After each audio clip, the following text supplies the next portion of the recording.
श्री दत्तावधूत विरचित संक्षिप्त श्री गुरुचरित्र अध्याय 5वा।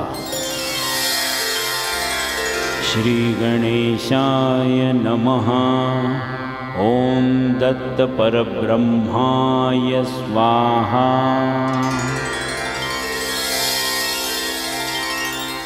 दिगंबर मुने बाला समर्था विश्वस्वामिने परमहंसा महाशून्या महेश्वासा महानिधे।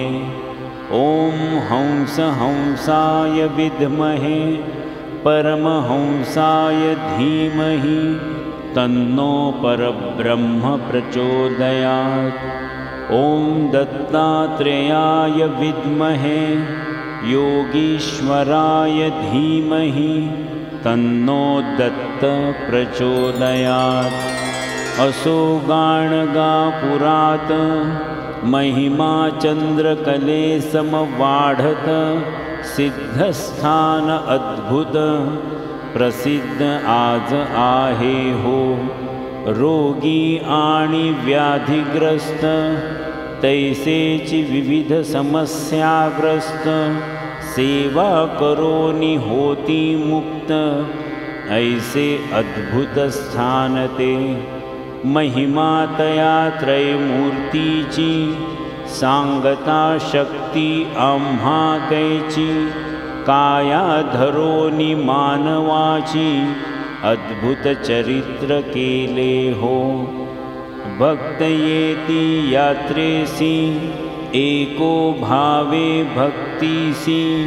श्री गुरुदर्शन मात्रेसी सकलाभीष्टे पूर्ण होती। दैन्य पुरुष होती श्रियायुक्त वांझेसी पुत्र होत।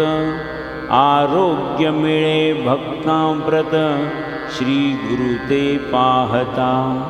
माहूरगड स्थानात एक विप्र होता राहत। पुत्र त्याचा व्याधिग्रस्त सर्व उपाय हरतसे। करीती अनेक उपचार परिरोग दुर्धर। वैद्य आणि मंत्रोपचार काही तेथे चालेना।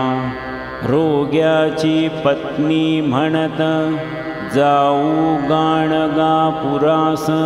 नृसिंह सरस्वती समर्थ यतिवरा ते पाहावे। रोगी पतीसी घेवोन येई स्वामी दर्शना कारण। परिप्रवासाचा क्षीण त्या रोग्या ते साहेना। गाणगापुरी पोचत श्री स्वामी संगमी असत। श्री गुरुमूर्तीसी पाहत परमानंदे डोलतसे। रोगी असे डोलीत त्या ते काढावे म्हणत। तव तो झाला मृत पत्नी आकांत करीतसे। कळे स्वामींसी वर्तमान चरणतीर्थ देवोन। प्रोक्षा म्हणती विप्रा लागोन जिवंत होवोनी बैसला। सर्व करीती जय जयकार नृसिंह सरस्वती ईश्वर। प्रकटला पहा भूवर नररूपा ते धरोनिया। ऐसा महिमा अपरंपार दीन दयाळ करुणा सागर। बालमुकुंद भक्तोद्धार करीत राहे सर्वदा।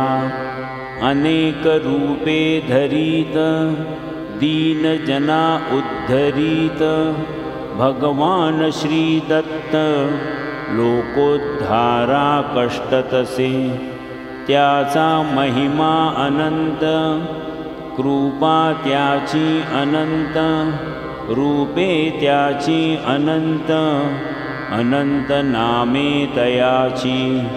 मानव जन्म महिमान गुरु सांगती विस्तारोन, न करिता परमार्थ साधन, पशुजन्म प्राप्त होतसे।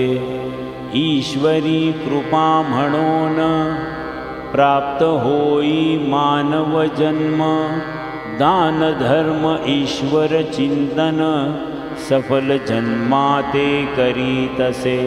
प्रगती न करिता आध्यात्मात, तिर्यक योनी होई प्राप्त, पशुपक्षी प्राणी होत, ऐसे मनुष्य अवधारा। पहा विद्वान पंडित, जयपत्रे होते घेत, गर्विष्ठ आणि उन्मत्त, व्याघ्र जन्मा गेले ते।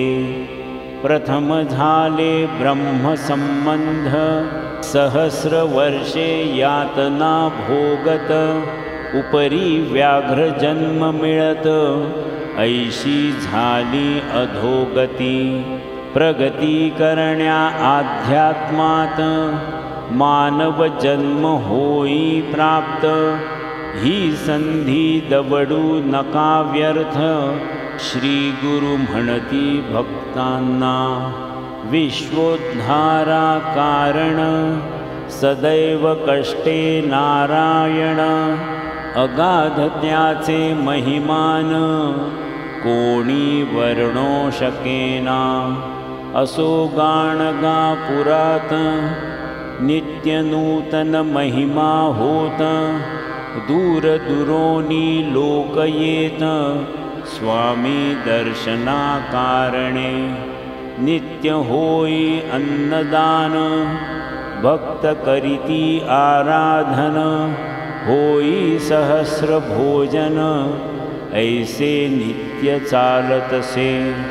भास्कर नामे विप्र, दारिद्र्ये असे पीडित, स्वामीसी भोजन करावे म्हणत, शिधा घेवोनी येतसे।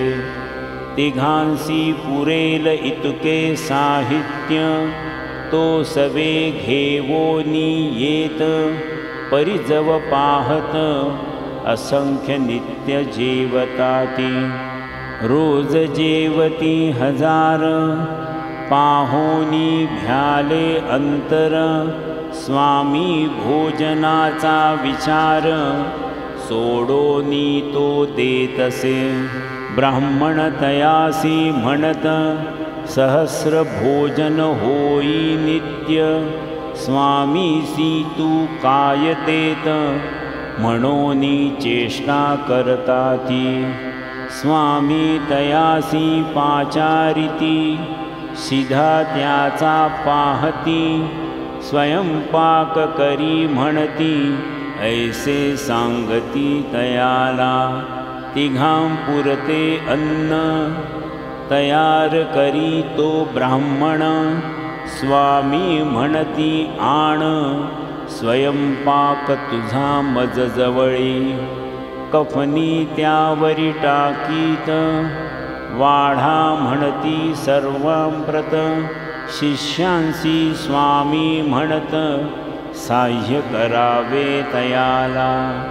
शिष्य साह्य करीत, पंगती उठो लागत, 4 सहस्र जेवीत, ऐसा महिमा श्री गुरुचा।